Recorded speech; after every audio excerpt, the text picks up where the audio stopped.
아멘.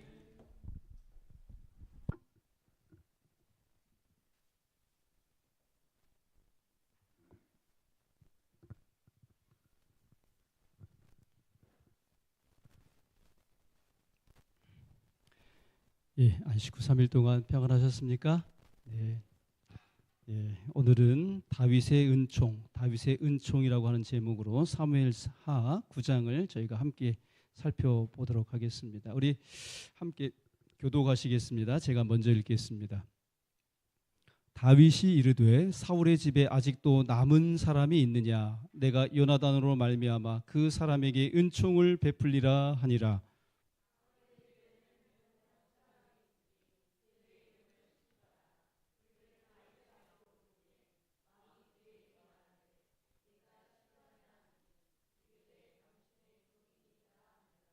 왕이 이르되 사울의 집에 아직도 남은 사람이 없느냐?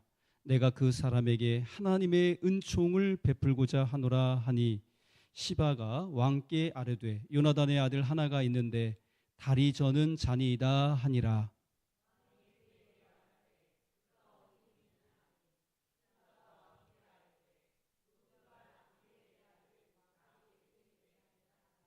아멘.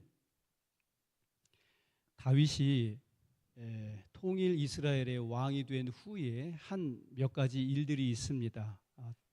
첫 번째는 여부스라고 하는 예루살렘을 정복한 것입니다.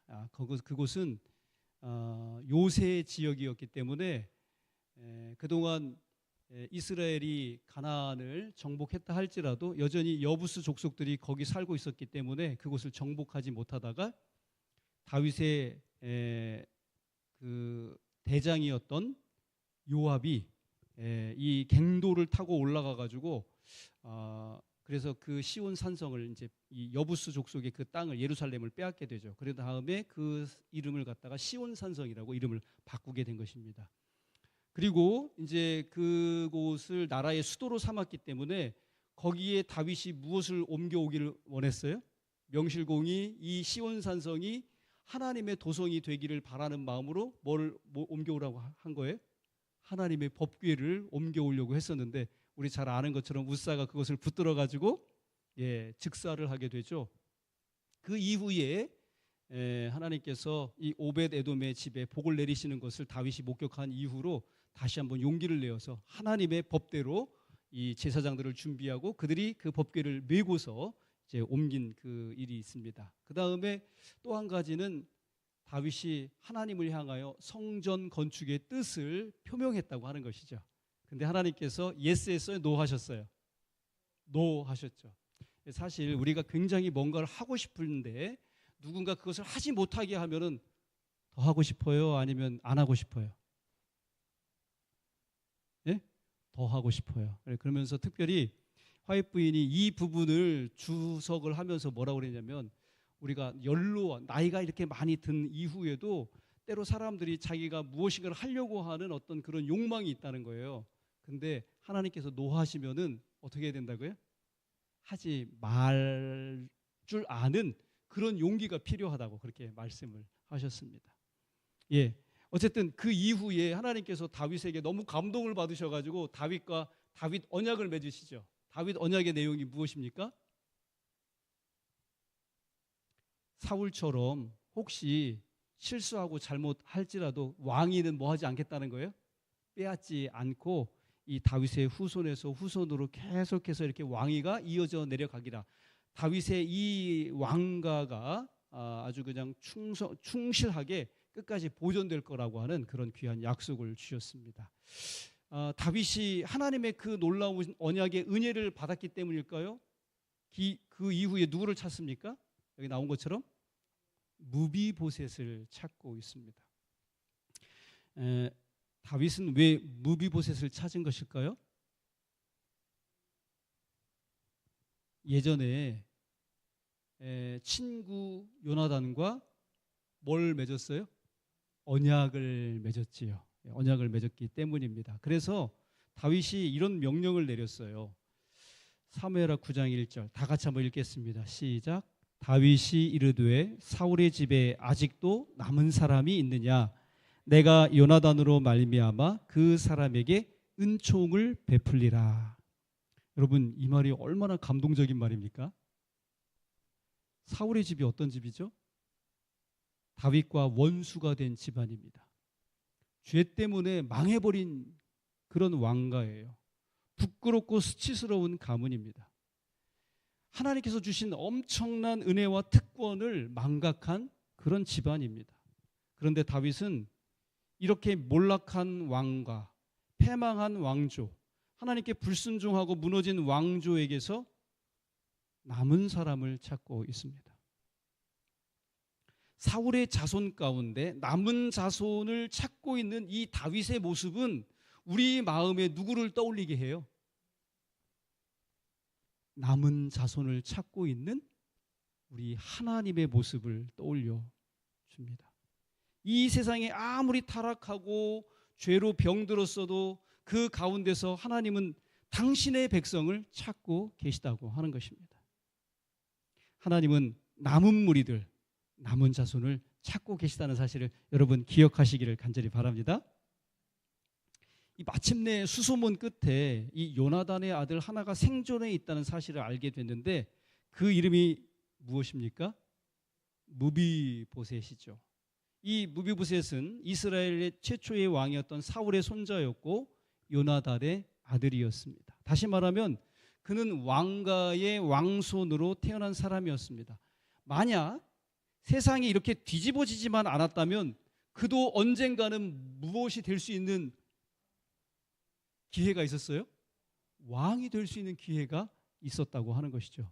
그런데 그가 5살 되던 해에 이스라엘과 블레셋과의 전쟁이 벌어졌는데 이 전쟁에서 이스라엘이 참패하고 할아버지인 사울과 아버지 요나단이 전사하게 된 것입니다.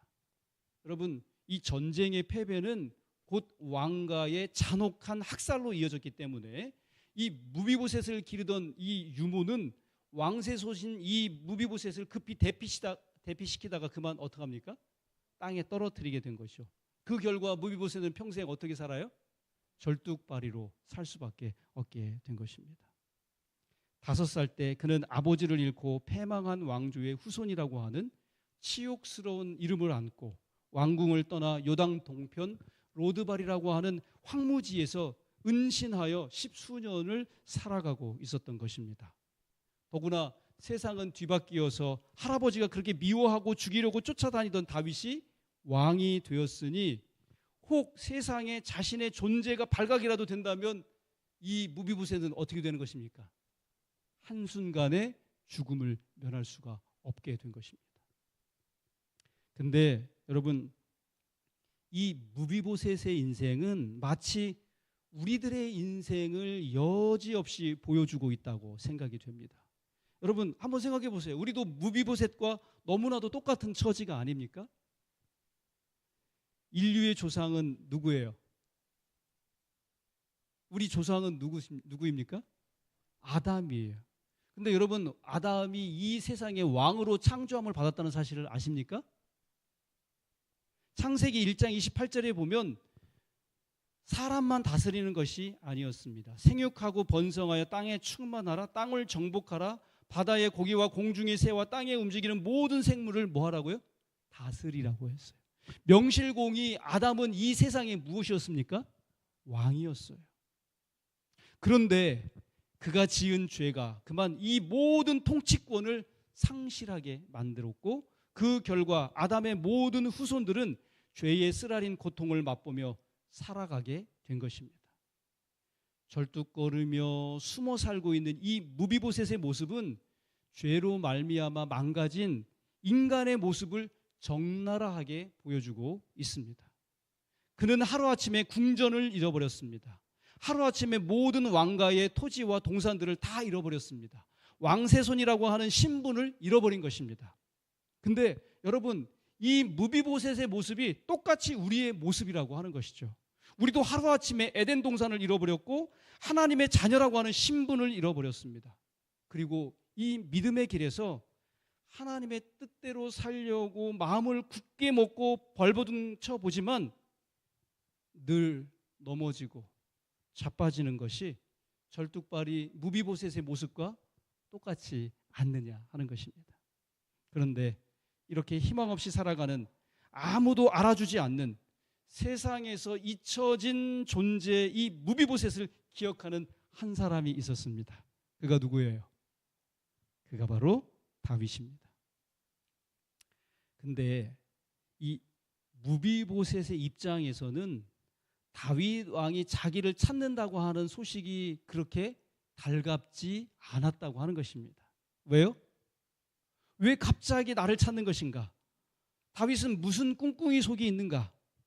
사울 왕가의 유일한 생존자, 마지막 남은 자인 자기를 십수년 만에 찾고 있는 그 이유가 무엇일까? 이 무비보셋의 마음 속에는 어떤 기대감보다는 두려움이 가득 찰 수밖에 없었습니다. 이제 그는 누군가의 손에 이끌려서 왕궁으로 끌려갑니다. 그리고 마침내 다윗을 대면하게 된 것입니다. 그는 다윗을 보고 부들부들 떨며 무릎을 꿇었습니다. 어쩌면 죽을지도 모른다는 마음으로 그의 얼굴을 상기된 표정으로 두려움으로 떨면서 왕 앞에 엎드려 절을 하게 된 것이죠. 이 장면이 사무엘하 9장 6절로 7절에 나옵니다. 그런데 이 두려움에 떨고 있는, 어쩌면 죽을지도 모른다고 생각하는 이 무비보셋에게 정말 믿기지 않는 말이 들리는 것입니다. 다 같이 읽겠습니다. 시작. 내가 반드시 네 아비 요나단을 인하여 네게 은총을 베풀리라. 내가 내 주부 사울의 밭을 네게 도로 주겠고 또 너는 항상 내 상에서 먹을 지니라. 여러분, 다윗이 지금 이 무비보셋에게 뭘 베풀겠다고요? 은총을 베풀겠다고 합니다. 이 은총이 히브리 말로 하면은 헤세드예요. 따라해 보세요. 헤세드. 제가 한번 헤세드에 관한 설교 했었나요? 예? 작년에 한번 했었던 것 같은데, 헤세드. 너에게 밭을 되돌려 주겠다. 너는 항상 내 상에서 먹을 것이다.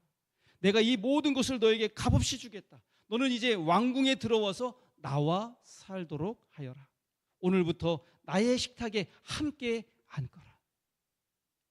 이 무비보셋은 뜻밖의 이런 선언에 어안이 벙벙할 뿐입니다. 도무지 이해가 되지 않습니다. 차라리 죽는 것이 마음 편하지 왜 갑자기 나를 이렇게 대하는지 알 수가 없습니다.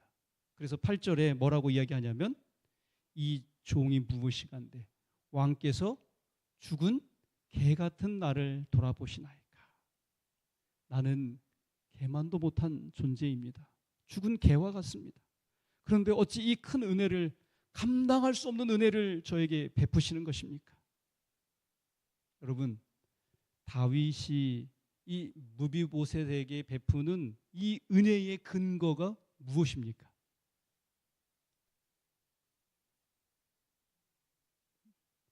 이 무비보셋에게 베푸는 이 은혜의 근거가 어디에 있어요?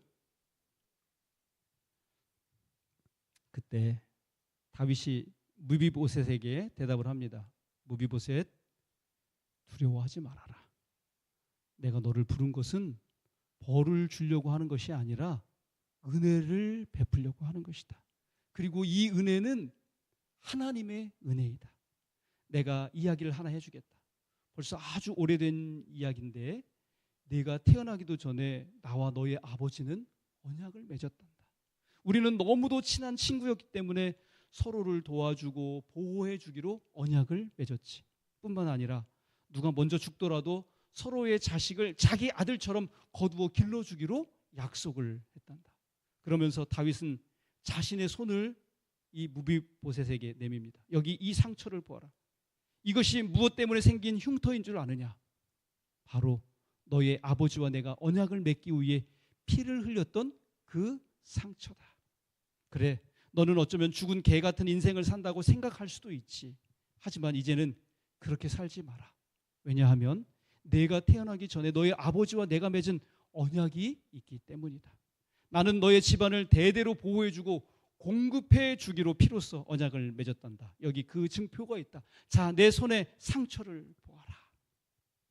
그러면서 다윗이 자기 신하들에게 명령을 합니다. 여봐라, 지금 내 방에 가서 내가 가장 아끼는 제일 좋은 옷을 내어다가 이 무비보셋에게 입히거라.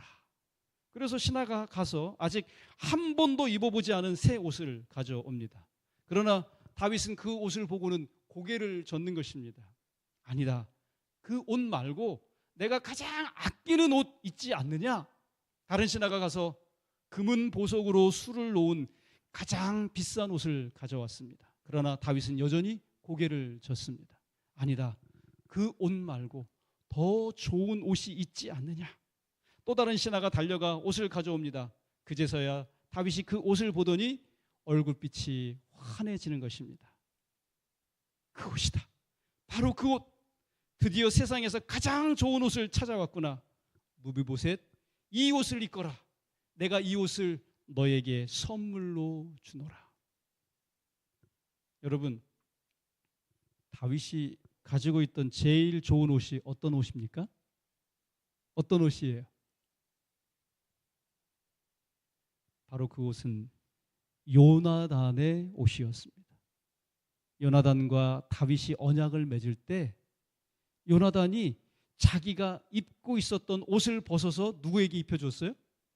다윗에게 입혀준 바로 그 옷이라고 하는 것이죠. 바로 언약의 옷인 것입니다. 그 옷을 다윗은 이 무비보셋에게 입혀줍니다. 그리고 무비보셋은 모든 땅을 되돌려 받습니다. 그 땅은 어떤 땅이에요? 왕의 동산입니다.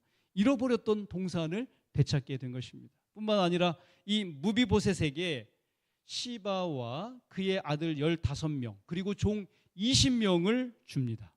여러분, 우리 집에 불일 일꾼이 한 명만 있어도 든든합니까? 얼마나 좋겠어요. 그런데 총 35명의 종들을 부리는 그런 권세 있는 자로 탈바꿈하게 되었다고 하는 것입니다. 누가요? 이 무비보셋이 말입니다. 다윗의 이 한마디 말로 무비보셋의 운명은 송두리째 바뀌어진 것입니다.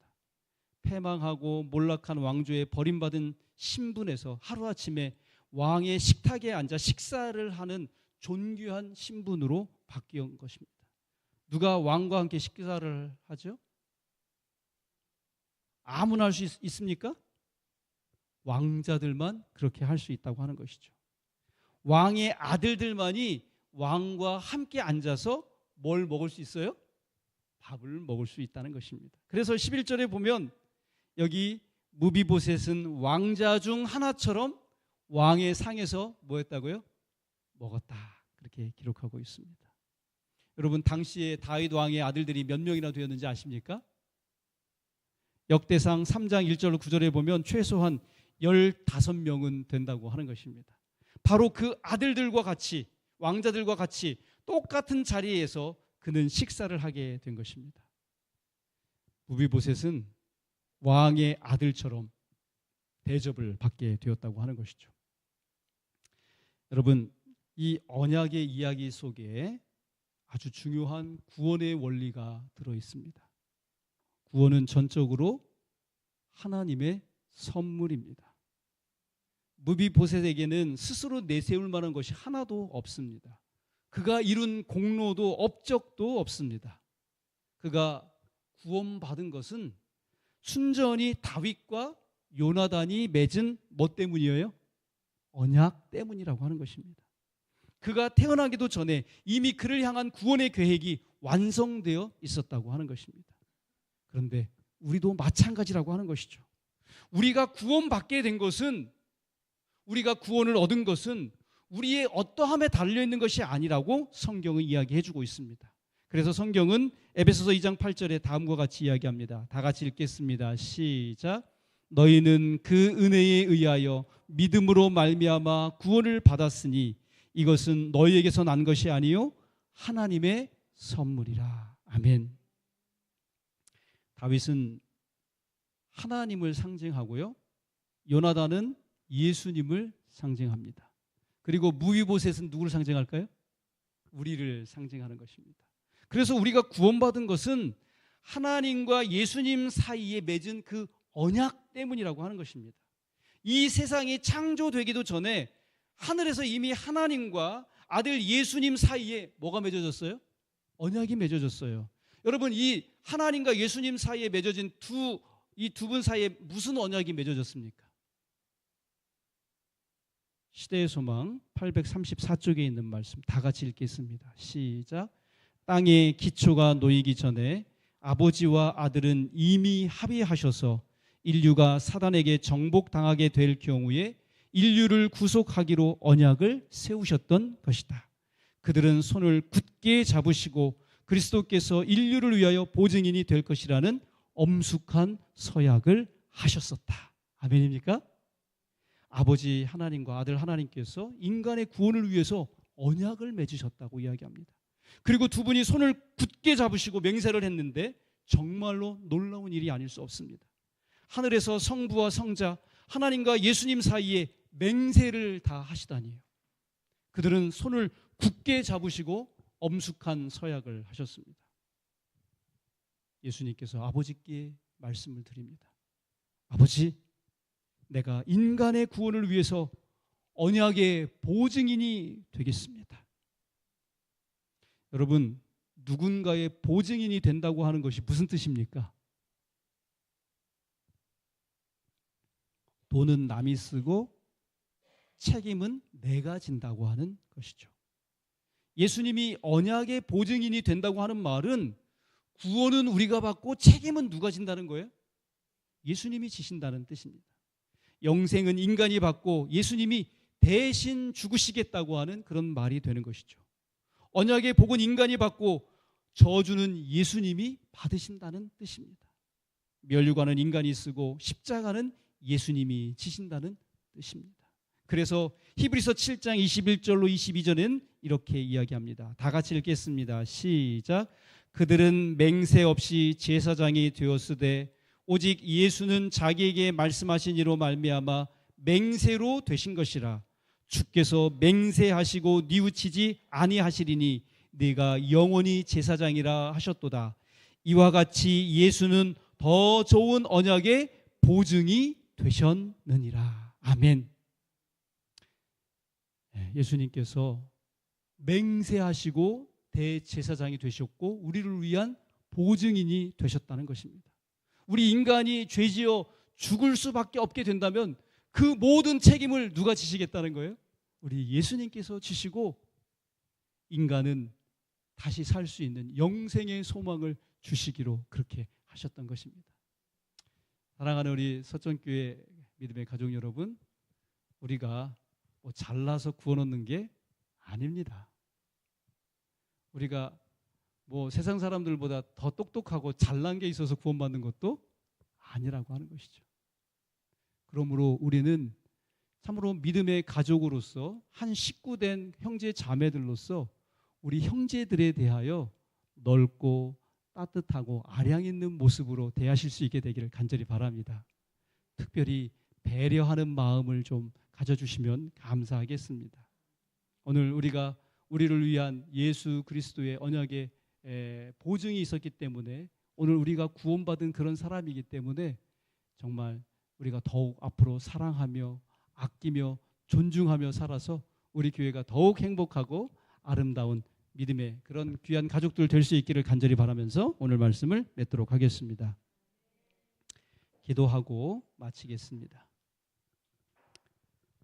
하늘에 계신 우리 아버지 하나님, 우리가 누리는 모든 구원은 언약의 보증이 되신 예수님 때문임을 알았기에 우리도 이제부터는 진실한 언약의 사람으로 살아갈 수 있게 하여 주시옵소서. 우리 형제 자매들에 대하여 좋은 생각과 좋은 뜻을 가지는 저희가 될 수 있도록 인도해 주시고 우리가 교회에서 더욱 사랑하고 따뜻한 형제 자매의 우애를 나누는 아름다운 주의 성도들 되게 하여 주시옵소서. 아버지, 이제 6월 셋째 주 소그룹 전도회가 우리 주의 뜻 안에서 경영되어질 수 있도록 인도하여 주시옵소서. 저희들은 기도하고 또 영혼들을 초청하여 함께 하나님의 거룩한 말씀을 나누게 되기를 간절히 소원하고 있습니다. 주님, 어떤 분들이 또 우리의 초청에 응할는지 저희는 알 수 없지만 하나님, 우리가 그동안 기도하고 또 만나고 공을 들였던 귀한 영혼들의 마음을 우리 주님께서 이끌어 주시고 그들과 함께 또 초청하여서 하나님의 생명의 말씀을 나눌 수 있도록 인도해 주시옵소서. 오시는 강사 목사님들에게 은총을 더하시고 생명의 말씀을 증거할 때 그들의 심령 속에 정말 불칼이 되게 되는 그런 귀한 생명의 말씀이 증거되고 선포될 수 있도록 인도하여 주시옵소서.